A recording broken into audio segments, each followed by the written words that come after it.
j'aime bien, c'est...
Voilà, mesdames et messieurs, bonjour, bienvenue à ce point presse du 3 avril sur les mesures de gestion de la crise coronavirus dans le canton de Vaud.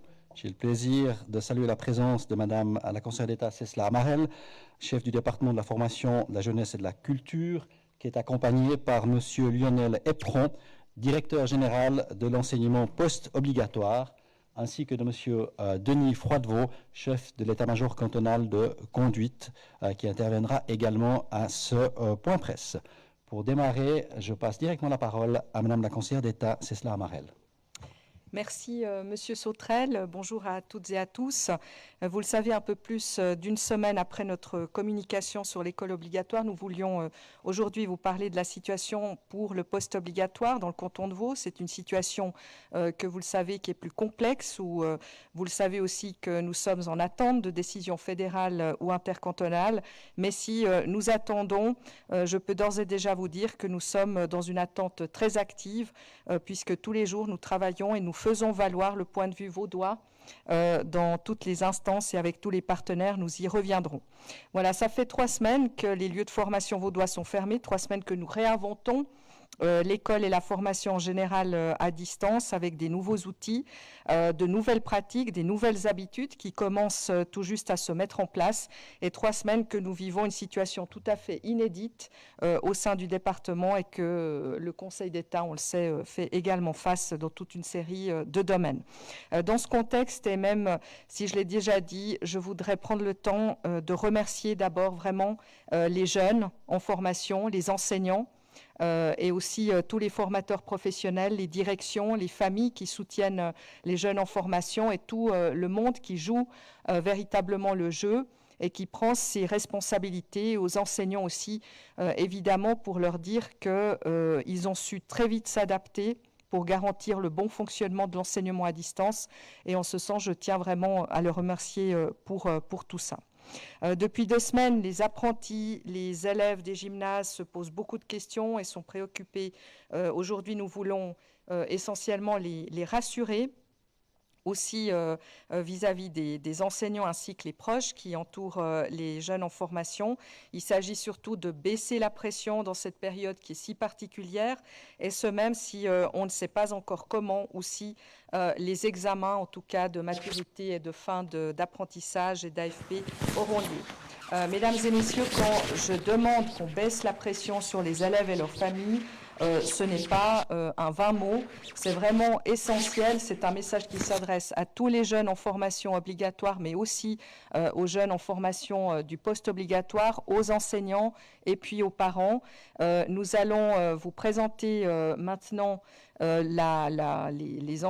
mesures qui ont été faites, l'arrêté du Conseil d'État, les 2 décisions du département à ce propos. Nous avons un cadre horaire journalier qui sera adapté et restreint pour permettre de concilier la vie familiale et la vie des études. Une évaluation uniquement formative et pas sommative. Aucun élève ne doit subir de préjudice dû à la situation actuelle.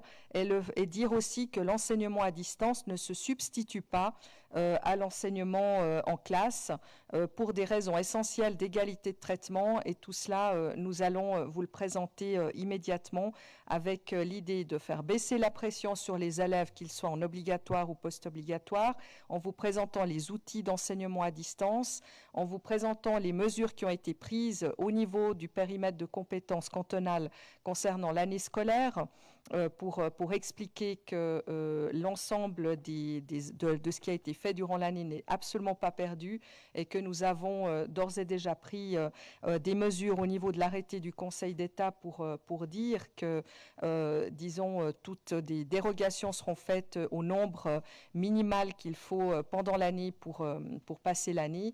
Et puis, la question aussi des apprentis, qui est essentiel, sur un nouveau dispositif inédit de surveillance des conditions de travail des apprentis, et puis la demande qui est faite par le Conseil d'État au Conseil fédéral en matière de mécanismes incitatifs pour l'engagement des apprentis. Voilà, je passe maintenant la parole à Lionel Lepron, directeur général de l'enseignement post-obligatoire, qui va préciser un certain nombre d'éléments concernant ces décisions. Madame la conseillère d'État, mesdames et messieurs, bonjour. Effectivement, quand on parle de bouleverser les enseignements d'un enseignement présentiel à un enseignement à distance, eh bien, on introduit un élément tout à fait nouveau. Et pour une fois, on pourra dire que le terme de disruption n'est pas galvaudé. On doit basculer dans un système connu, présentiel, maîtrisé. Et tout d'un coup, on doit effectivement effectuer cet enseignement 100% à distance. Et Madame la conseillère d'État l'a évoqué, l'enseignement à distance n'est pas l'enseignement en classe.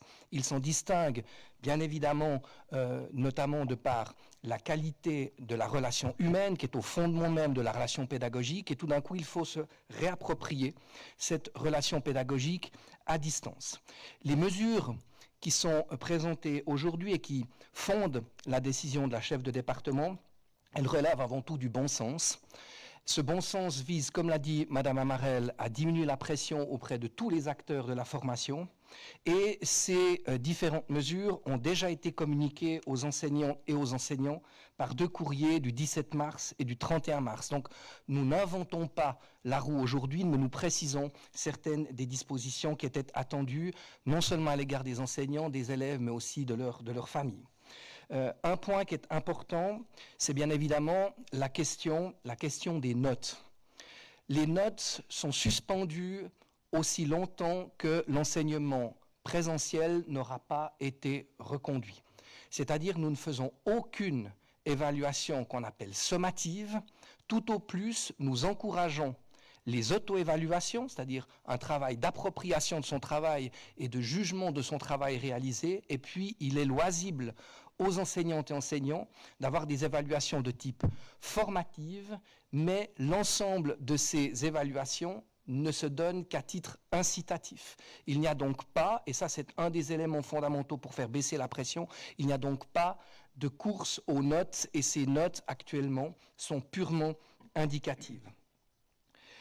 L'autre mesure qui est importante, c'est la quantité de travail qui peut être fait dans une journée de téléenseignement ou de téléapprentissage. Là également, on ne peut pas considérer qu'une période de 45 minutes d'enseignement présentiel équivaut à 45 minutes d'enseignement à distance. Le fait qu'il y a moins de relations spontanées, moins d'échanges entre les groupes qui se forment et dans la relation avec l'enseignant, eh bien, ces rythmes doivent être appréhendés de façon différente. Tout comme quand on travaille sur un enseignement à distance, le temps de préparation en lien avec ces nouveaux modes de formation demande plus de temps au corps enseignant. Donc il s'agit là aussi de diminuer la pression et au quotidien de penser que lorsque l'on donne une tâche à un élève, eh bien, on ne peut pas strictement considérer que l'enseignement va se dérouler dans le même tempo, avec les mêmes rythmes. C'est pourquoi on a fixé des plages exclusives dans lesquelles les cours peuvent être donnés. Ce sont les plages ordinaires, c'est 8h, 17h, et pendant ces plages, nous demandons aux enseignants de tenir compte de la spécificité de l'enseignement à distance en levant la pression. Et puis, nous demandons également que chaque enseignant tienne compte de la dotation de son enseignement par rapport à la grille horaire ordinaire. Le risque, c'est que, à vouloir bien faire, et on remercie d'ailleurs tout le monde de vouloir faire au mieux, le risque de vouloir bien faire, c'est de trop donner de matière sans se coordonner avec le reste des collègues pour les enseignements qui peuvent être absorbés en une journée déjà, on va dire, fortement disruptive. Donc effectivement, bien mesurer la qualité du travail, se coordonner afin de ne pas noyer les élèves et leurs familles de différentes sources d'enseignement. Donc, horaire de travail adapté, quantité de travail qui doit être adaptée et coordonnée, ce sont là des mesures qui dépendent bien évidemment des enseignants, mais de la coordination entre enseignants et la coordination également avec les directeurs et directrices d'établissements qui continuent de veiller au bon fonctionnement à distance de leurs établissements, et à mon tour également de remercier l'ensemble des acteurs pour leur engagement tout à fait exceptionnel. Vous voyez donc, ce sont des mesures qui relèvent du bon sens. Ces changements disruptifs, je le disais, nécessitent d'être appréhendés avec humanisme et avec humilité. On ne veut pas pouvoir, d'un coup de baguette magique, transformer les modes d'enseignement qui étaient les nôtres, et nous devons notamment tabler sur de nouveaux outils d'enseignement à distance pour accompagner ce changement tout en garantissant l'égalité des chances par rapport aux différents modes d'enseignement. Alors sur cette question de l'égalité des chances et des outils d'enseignement à distance, depuis le 2 avril, donc depuis hier, la DGEP a mis à disposition de l'ensemble des enseignants et des élèves une plateforme collaborative, on va dire harmonisée, à laquelle les enseignants peuvent avoir recours. C'est une plateforme qui permet de l'enseignement à distance, qui permet à des groupes de travail de collaborer par des plateformes collaboratives, et c'est aussi un outil qui permet d'avoir des discussions en ligne ou différées avec ses élèves. Je tiens ici à relever une chose, c'est que cet outil est un outil parmi bien d'autres. Les enseignants ont développé d'autres plateformes, notamment de type Moodle, Dropbox. On n'est pas là pour faire fondamentalement de la publicité sur les différentes plateformes utilisées, mais nous souhaitons ici aussi mentionner que la liberté d'utiliser ces plateformes est totale pour pouvoir justement assurer la meilleure perméabilité de ces outils dans la relation pédagogique enseignant-élève. Il y a un moyen qui est très souvent utilisé, c'est le téléphone. Et je peux vous dire que souvent nous avons des témoignages de nos élèves qui disent que cette relation téléphonique, alors elle est particulière puisqu'elle est généralement bilatérale, mais elle permet aussi de garder ce qui fait le ciment même de l'enseignement, c'est-à-dire le lien social entre les enseignants et les élèves. Et je sais que les enseignants sont en contact régulier, notamment par téléphone, avec l'ensemble de leurs élèves. Et ça, c'est super, super important. Donc, une plateforme collaborative harmonisée, d'autres outils numériques qui peuvent continuer à être utilisés.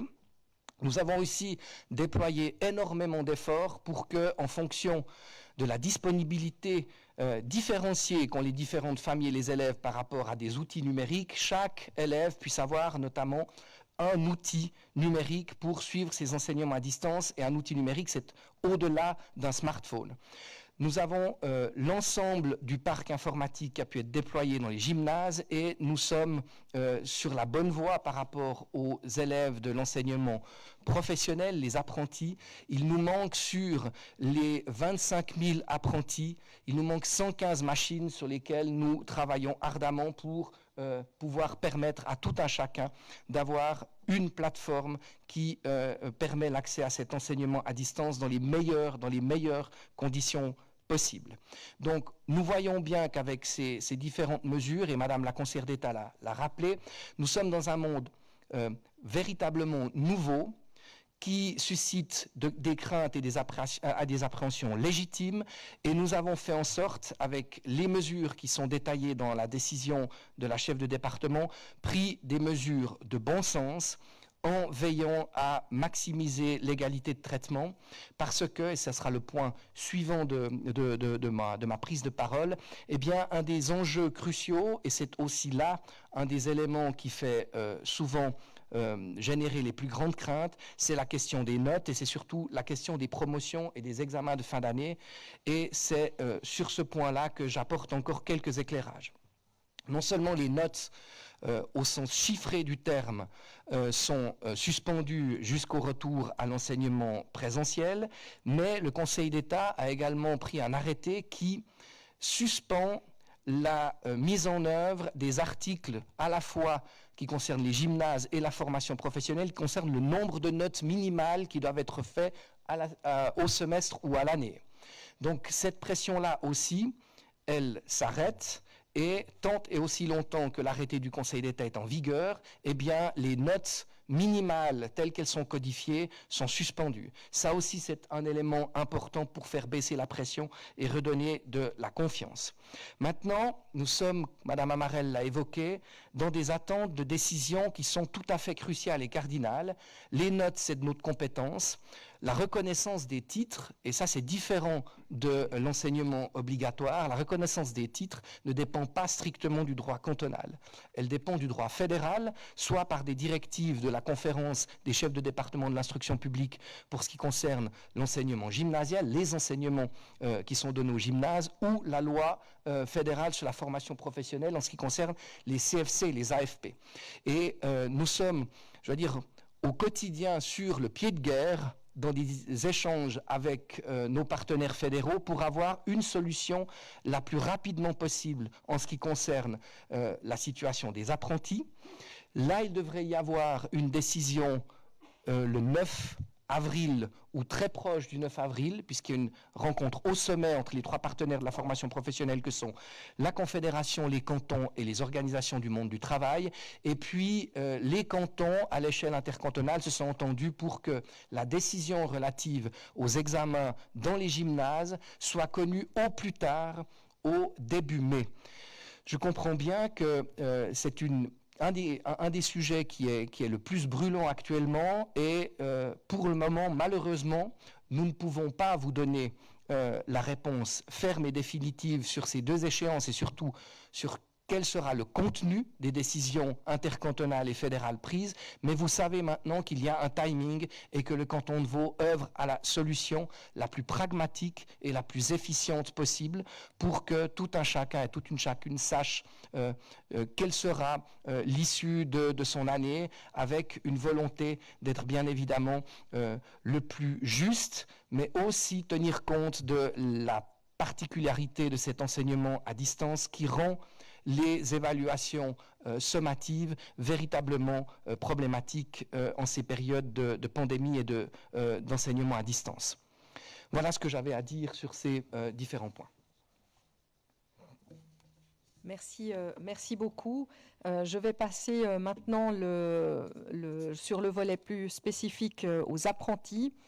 Il nous est apparu que dans le contexte spécifique de l'état de nécessité et de la lutte contre le Covid-19, il était absolument nécessaire de mobiliser toutes les bonnes volontés pour protéger au mieux les conditions de travail des apprentis qui se rendent encore dans les entreprises formatrices pour une bonne part d'entre eux. Et à cette fin, la DGEP, le département, le Conseil d'État ont travaillé sur un dispositif inédit.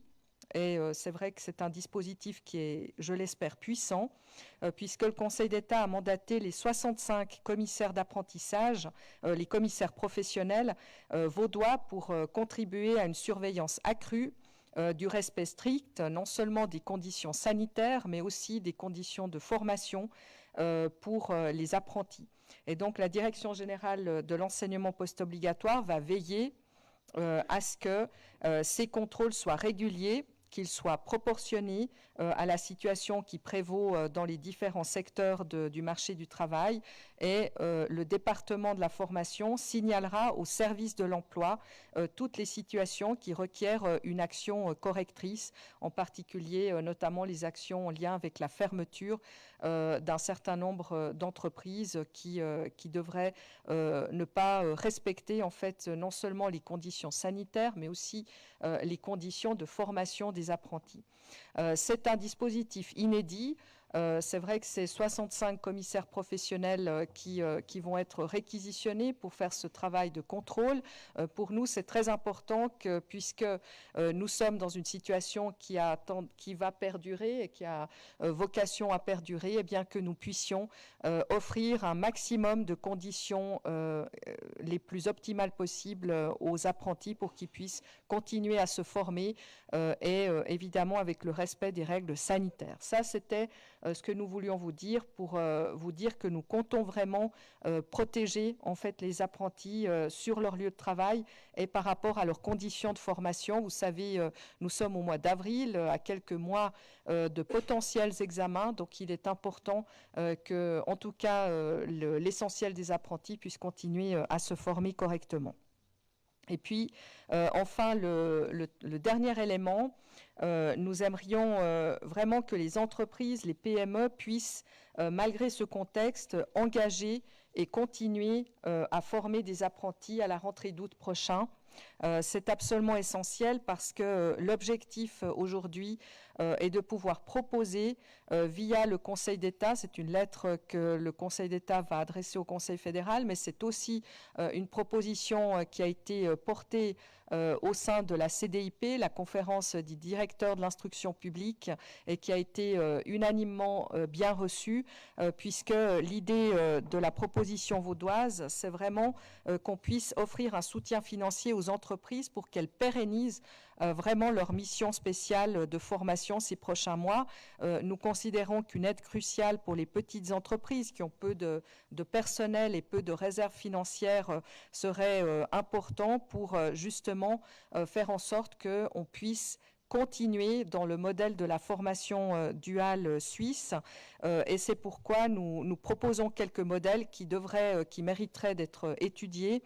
D'abord un modèle d'incitatif financier dans le cadre de la RHT pour que les entreprises en difficulté qui ont recours déjà au chômage partiel puissent embaucher malgré tout des apprentis, pourraient aussi continuer à embaucher des apprentis puisqu'il y a non seulement les nouveaux contrats d'apprentis mais aussi les contrats en cours qui devraient être évidemment pérennisés et disons on pourrait envisager un incitatif financier pour déclencher un bonus dans la couverture des RHT, une couverture qui est garantie aujourd'hui à 80% de la perte de gains retenue par l'assurance chômage et qui pourrait être portée à 90 voire à 100% pour tous les salariés. Et puis un autre modèle qui pourrait être étudié, plus ambitieux encore, serait de financer directement le salaire des apprentis embauchés dans les entreprises formatrices qui ont dû recourir au chômage partiel en raison de l'arrêt de leurs activités. Eh bien, on pourrait envisager aussi un fonds spécial dédié à cet effort qui pourrait être alimenté là aussi par l'assurance chômage. Donc, c'est des tels mécanismes qui devraient être étudiés par le Conseil fédéral, mais en tout cas, il nous apparaissait essentiel que le canton de Vaud, le Conseil d'État et les cantons via la CDIP puissent amorcer une réflexion auprès du Conseil fédéral pour qu'il puisse envisager un mécanisme incitatif pour l'avenir de la formation duale. Vous le savez, le Conseil fédéral est en train de travailler sur formation professionnelle 2030. Il a des ambitions pour cette formation professionnelle. Je crois qu'il est aujourd'hui essentiel que cette formation professionnelle perdure malgré la crise qui nous attend au cours de ces prochains mois. Je voulais aussi vous dire que 25% des actifs aujourd'hui sont passés sous le régime de la RHT. Si on applique ce taux à l'effectif connu des 70 000 jeunes en formation professionnelle, eh bien, il faut admettre que c'est un dispositif, un mécanisme financier qui serait très important pour l'avenir des jeunes et de la formation duale de ce pays. Voilà un petit peu ce que nous voulions vous dire dans l'immédiat concernant l'état de situation de la formation dans le canton de Vaud. J'aimerais encore remercier tous les acteurs de la formation, qu'ils soient parents, que ce soit les parents, les enseignants, évidemment les jeunes en formation, la communauté éducative et aussi le personnel, les associations, les syndicats qui sont en train de travailler d'arrache-pied pour améliorer l'ensemble du système de formation dans les circonstances qu'on connaît. J'aimerais rassurer vraiment les élèves, les parents et les enseignants pour qu'ils baissent la pression. C'est vraiment un message politique fort que nous avons aujourd'hui porté avec Lionel Épron pour faire en sorte qu'il n'y ait pas de pression ni sur les notes, ni sur les contenus de formation qui sont actuellement aujourd'hui en cours et à donner. Et puis montrer aussi que l'action de l'État, elle se fait.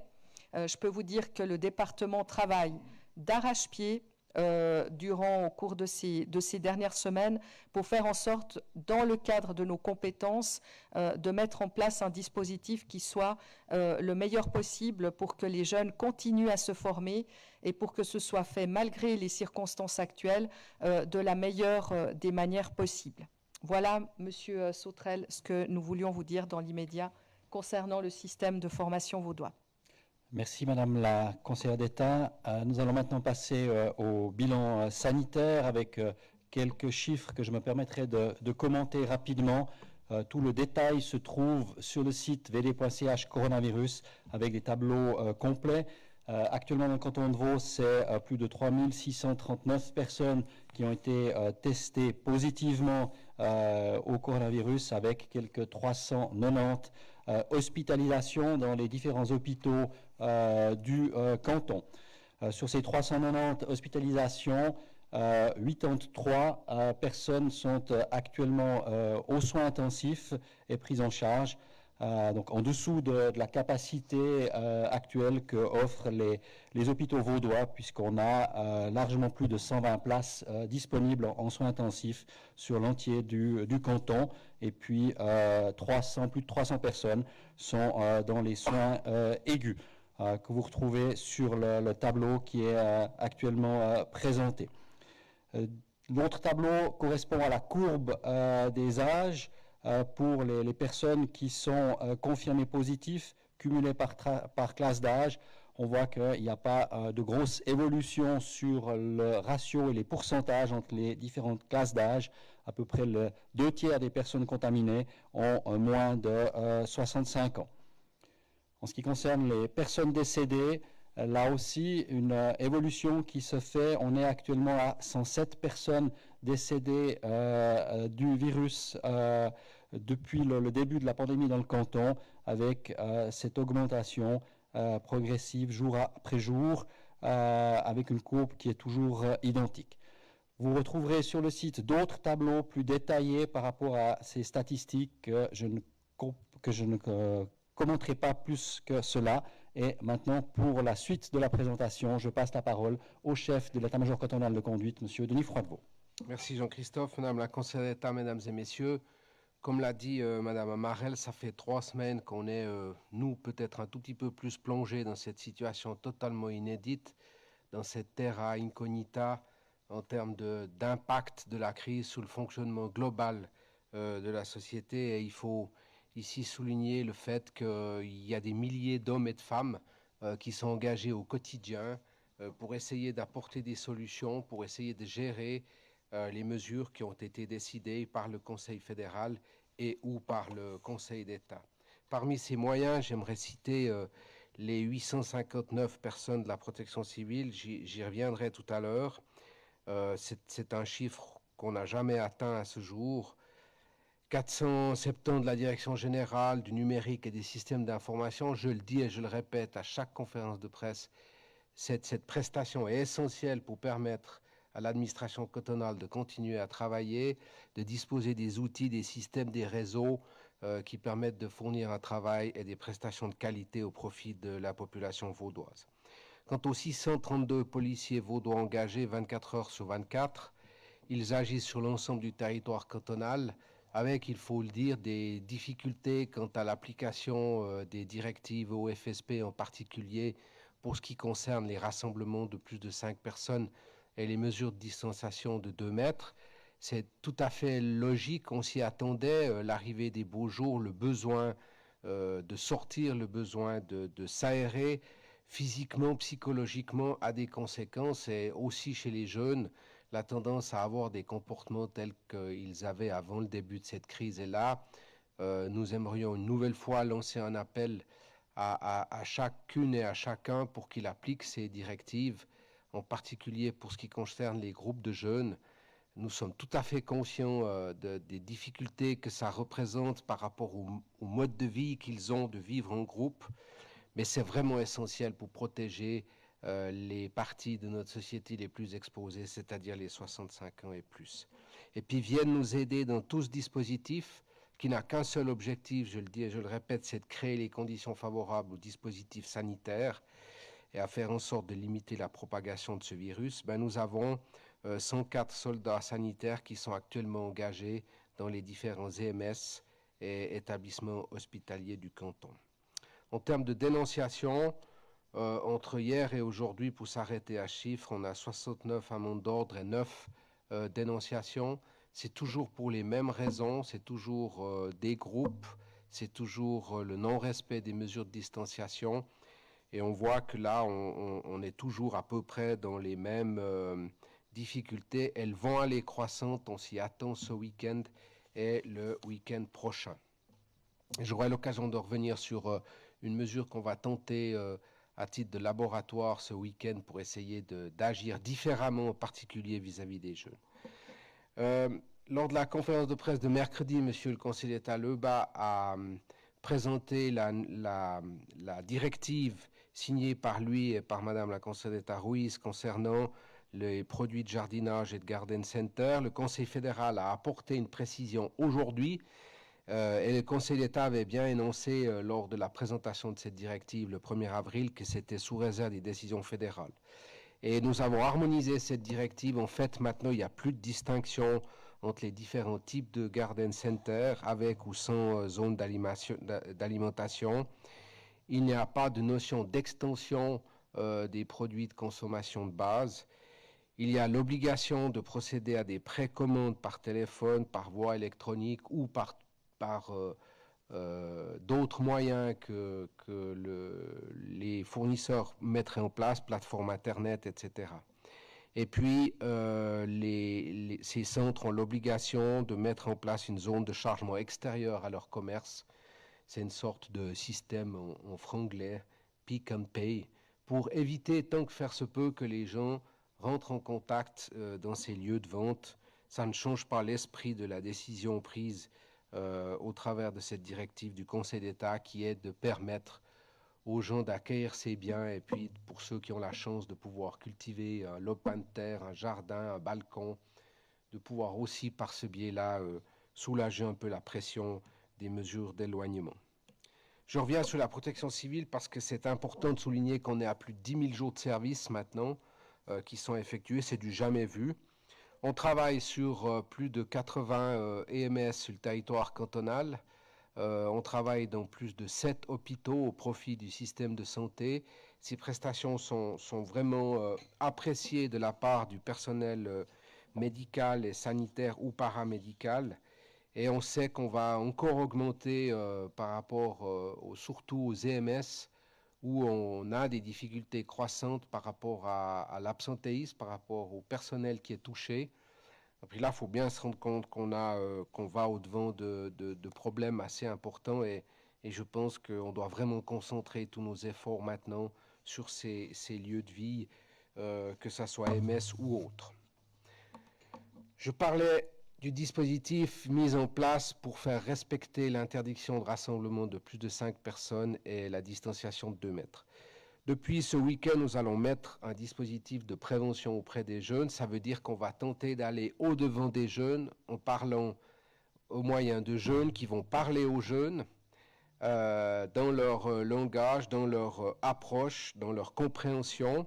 Et on va associer à ça des sportifs du Lausanne Hockey Club et du Lausanne Sport qui vont aller répéter les messages de prévention, qui vont aller insister sur ces mesures qui doivent être mises en place. On va réaliser cette opération à titre pilote ce week-end sur l'ensemble du bassin lémanique et dans la région d'Yverdon-les-Bains. On affinera ensuite le concept qui a été développé avec la Haute École de Santé, avec plusieurs spécialistes en matière de prévention. Je ne dis pas que ce dispositif sera parfait ce week-end. Je le répète, on a un terra incognita. Il faut nous laisser tester un certain nombre de choses. Il faut avoir l'humilité d'accepter que ce qu'on fait n'est pas forcément à 100% du premier coup et qu'on a un potentiel d'amélioration. Néanmoins, pour nous, c'est important que la première couche d'action auprès des groupes de jeunes soit faite par d'autres moyens que police. Et puis que c'est seulement lorsque la situation ne réussit pas à être solutionnée que police interviendra. Au niveau des bénévoles, on a 1044 personnes inscrites. Certaines d'ailleurs seront versées, si vous me passez l'expression, dans le concept de bénévolat par exemple. Et dans les dons de matériel, on a reçu donc 3500 flacons de solutions hydroalcooliques et environ 10 000 masques. J'insiste encore une fois auprès de la population vaudoise que je sais très mobilisée et très attachée à son engagement. Si tu peux mettre le suivant, merci. Pour un appel aux bénévoles et un appel aux dons d'équipement médical, vous trouvez tous les détails sur l'adresse internet qui figure sur le slide qui est projeté derrière moi. Vraiment, on compte sur chacun pour son engagement citoyen qui est déjà très fort. Et s'il y a un point positif dans cette crise très difficile que nous vivons, c'est cette mobilisation citoyenne, c'est cette volonté de faire face, de faire front tous ensemble. Continuons dans cette voie-là et on va y arriver. Et je ne saurais conclure sans, une fois encore, répéter ce que tout le monde répète à longueur de journée: restez à la maison, faites des sorties dans des endroits peu fréquentés, ne vous regroupez pas. Pour les personnes de 65 ans et plus, évitez absolument de fréquenter les lieux, les magasins et autres lieux de concentration de personnes. Et je pense qu'avec ça, on pourra essayer de passer cette crise le plus rapidement possible. Merci beaucoup.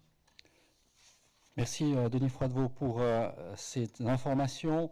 Nous passons maintenant à la partie des questions. Nous en avons reçu quelques-unes juste avant et pendant la conférence de presse, dont une série bien entendu concernant l'école. Madame la conseillère d'État, la mise en forme de la plateforme collaborative a été critiquée par les syndicats. Qu'est-ce qui est prévu en termes de formation et comment les enseignants seront formés à l'utilisation de cette plateforme ou de ces outils? Effectivement, sur ces plateformes, il y a un certain nombre de réflexions. Il y a par exemple toute la problématique de Zoom, par exemple, qui a été évoquée. Évidemment que ça a fait l'objet d'une longue réflexion à l'interne, mais ce sont des solutions, par exemple, cette solution Zoom, qui est une solution transitoire et qui a permis de manière très directe de pouvoir faire un transfert entre ce qu'il y avait comme le fait qu'il n'y avait aucun enseignement à distance et qu'il nous fallait trouver quelque chose de très rapide et qui soit extrêmement, on va dire, ergonomique, ce qui n'était pas le cas avec d'autres plateformes que nous avions testées. Et je peux vous dire que les tests se sont faits en 2-3 jours et pas plus. Donc forcément qu'il y a aujourd'hui eu des choix de solutions transitoires. Et puis ensuite, nous allons perfectionner le système au fur et à mesure. Quoi qu'il en soit, la DGEP n'a pas choisi le système Zoom. Ils ont choisi la solution WebEx, qui est, elle, un peu, comment dire, un peu plus vaudoise, et puis qui est un peu plus, comment dire, en lien avec la protection des données, qui est un peu plus respectueuse de ce qui est en lien avec ces questions de traitement de protection des données. Et puis, c'est clair que cet outil vient en complément d'autres outils qui sont déjà mis en place, ou d'Office 365, qui est déjà un outil qui est déjà utilisé dans pas mal d'établissements pilotes de l'éducation numérique au post-obligatoire. Donc ce déploiement se fait pas à pas. Et puis sur la question de la formation, c'est clair qu'il y a des tutoriels, et puis qu'il y aura à terme, évidemment, les enseignants peuvent interpeller une helpline justement pour faire en sorte qu'ils puissent avoir une réponse à des questions immédiates qu'ils se posent à l'heure actuelle. Mais c'est vrai, je dois dire que tous ces choix qui ont été faits dans le domaine des outils numériques, ils ont été par exemple faits parce que on voyait qu'il fallait quelque chose de très rapide, de très, comment dire, efficace immédiatement, et puis aussi parce que les universités, les hautes écoles, les PFL en particulier, utilisaient déjà ces outils et qui nous donnaient la garantie que ça pouvait être utilisé immédiatement. Et cette idée d'immédiateté, elle était évidemment centrale pour pouvoir mettre en place l'enseignement à distance, mais évidemment que ce système est perfectible et que progressivement, nous allons tirer les leçons de ces premières pratiques avec les outils qu'on connaît aujourd'hui, et puis faire en sorte qu'ils soient perfectibles, qu'ils soient améliorés, tout en sachant que ces tutoriels dont on parle ont été élaborés rapidement. Donc, ils vont être complétés au fur et à mesure, et que la helpline également va pouvoir permettre d'améliorer les choix en matière d'outils. Merci. Une autre question concerne le nombre d'ordinateurs qui ont été mis à disposition d'élèves qui n'en possèdent pas. Est-ce que là, vous avez des éléments ou des exemples ou des chiffres à fournir? Alors, volontiers, évoquer tout d'abord... Voilà, parfait. Évoquer tout d'abord le fait que la question qui est posée fait aussi référence à la problématique qu'il existe à l'enseignement obligatoire. Au post-obligatoire, nous avons pu constater tout d'abord qu'au sein des familles, il y a manifestement beaucoup d'élèves qui disposaient d'une machine qu'ils ont pu activer par leurs propres moyens. Ça, c'est un premier constat. Par contre, et c'est un élément tout à fait fondamental, il fallait s'assurer que chaque élève, quelle que soit la situation socio-économique dans laquelle il se trouve et la facilité que ces élèves ont ou non à accéder à leur propre machine, eh bien, il s'agissait de regarder ce que nous pouvions mettre à disposition des élèves qui n'ont pas leur propre machine dans des temps records. Je l'ai évoqué tout à l'heure lors de mon intervention, au niveau des gymnases, on a une information du terrain comme quoi les besoins sont couverts. Alors je ne sais pas si c'est 99,999%, mais néanmoins les besoins sont couverts. Dans les enseignements professionnels où les différents métiers sont beaucoup plus complexes également, nous sommes à la recherche encore de quelques 115 machines et nous continuons à travailler pour les mettre à disposition dans les meilleurs temps. Voilà quelques chiffres, mais en gros, compte tenu de, une nouvelle fois, du côté extrêmement rapide dans lequel l'enseignement à distance a dû se déployer, eh bien, après 3 semaines, on peut dire que sur les 37 000 élèves du post-obligatoire, les besoins sont très, très largement satisfaits et on continue pour que le taux de couverture soit maximal. Merci. Une question alors très précise, est-ce qu'on on sait combien d'apprentis exercent encore leur métier? Non, on n'a pas d'estimation à l'heure actuelle sur le nombre d'apprentis qui exercent encore leur métier. On a à peu près 19 500 apprentis en tout. On n'a pas effectué de sondage à ce propos immédiatement. Quoi qu'il en soit, c'est vrai qu'on verra assez rapidement avec justement le dispositif mis en place avec les commissaires professionnels, on verra ce qu'il y a lieu d'observer à l'avenir au cours de ces prochaines semaines. Merci. Oui, monsieur Epron. Voilà, je peux peut-être encore apporter un complément. On n'a pas de chiffres précis sur cette question. Par contre, il faut distinguer 3 catégories d'apprentis. Il y a les apprentis qui restent à domicile toute la semaine du fait qu'ils suivaient leur formation pratique dans une entreprise dont le secteur d'activité a été suspendu par les ordonnances du Conseil fédéral. Donc ceux-ci, on sait qu'ils ne se rendent plus en entreprise formatrice et on espère et on les encourage à poursuivre leur formation à distance en ce qui concerne l'enseignement théorique à travers l'enseignement à distance dispensé par leurs écoles. En gros, c'est 1 ou 2 jours par semaine en fonction des métiers et des filières choisies. Ensuite, il y a une forte mobilisation des apprentis dans les métiers qui sont essentiels aux besoins vitaux de la population, en particulier la chaîne sanitaire, la chaîne alimentaire.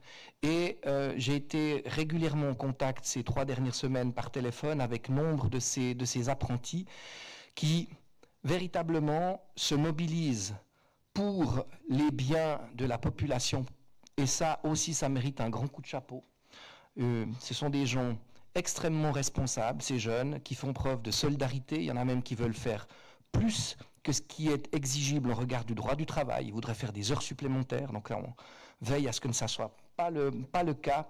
Mais véritablement, il y a ces apprentis qui travaillent au quotidien dans ces services vitaux pour la population et ils sont tout à fait exemplaires et je les en félicite. Et puis, alors, où c'est le plus difficile, c'est de savoir où les branches ne sont pas interdites, où elles ne sont pas réquisitionnées.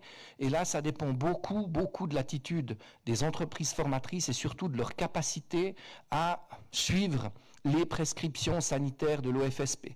Et c'est aussi par rapport à cette catégorie précise des apprentis que le mécanisme de surveillance renforcé par les commissaires professionnels a été mis sur pied. Nous avons eu beaucoup d'appels à la DGEP d'apprentis qui, sans aller jusqu'à dire qu'ils dénonçaient leurs conditions de travail, mais qu'ils s'en inquiétaient à tout le moins. Et la multiplicité de ces appels à la centrale, la DGEP, nous a amené, d'entente avec le Conseil d'État, en particulier avec le soutien de notre chef de département, à proposer ce mécanisme de soutien étendu via les commissaires professionnels, les 65 commissaires professionnels vaudois. Merci. Encore une question pour l'école. Quelles sont les chances de voir l'école reprendre normalement au début mai? Question que se posent non seulement les élèves, mais aussi les parents. Alors, comme vous le savez, les conditions sanitaires et la problématique du confinement ne dépend pas du canton de Vaud uniquement, mais essentiellement de la Confédération. Et aujourd'hui, le Conseil fédéral l'a dit tout à l'heure, les chiffres continuent d'augmenter. Pour que la situation soit maîtrisée, il faut que ces chiffres arrêtent d'augmenter et qu'ils puissent redescendre. Donc, pour l'instant, il n'y a pas de possibilités et d'options possibles pour que l'école reprenne au début mai. Donc, pour l'instant, les choses sont claires.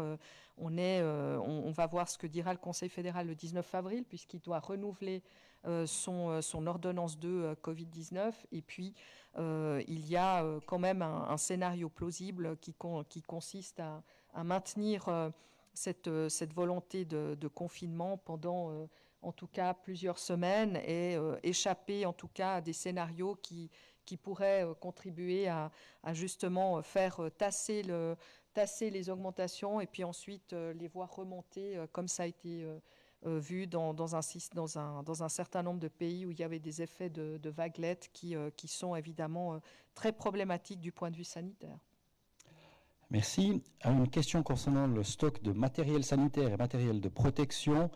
Est-ce qu'il y a un stock suffisant de médicaments, de tests de dépistage et de blouses dans le canton de Vaud?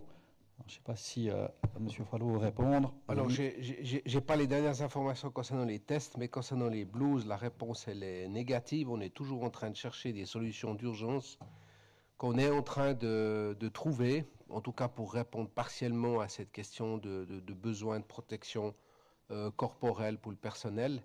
Je sais qu'aussi la situation au niveau des masques est stabilisée, mais elle reste tendue. Il faut bien le dire, et la même chose pour les solutions hydroalcooliques. Et vous avez vu que l'Office d'approvisionnement économique a signalé que 2 médicaments sont surconsommés actuellement. J'ai plus les références, si tu peux m'aider. Du Dafalgan en tout cas. Non, ouais, exact. Et puis aussi un médicament calmant qui est le Dormicum, qui apparemment a un succès, disons, beaucoup trop important par rapport à la consommation habituelle. Et ça, c'est un signe aussi extérieur qu'il faut qu'on fasse très attention par rapport à la santé psychologique de la population et qu'on trouve un point d'équilibre entre ce besoin de rester à domicile et ce besoin un peu de psychologiquement s'ouvrir et s'aérer l'esprit. Et donc là, c'est quand même une situation qui reste très compliquée. Voilà. Merci. Alors, on a fait le tour des questions qui sont posées. Je ne sais pas s'il y a encore un complément de la part des intervenants. Si ce n'est pas le cas, je vous remercie. Je mets un terme à ce point presse. Le prochain point presse se tiendra lundi prochain à 16h en principe. Merci bien, bon week-end et restez chez vous.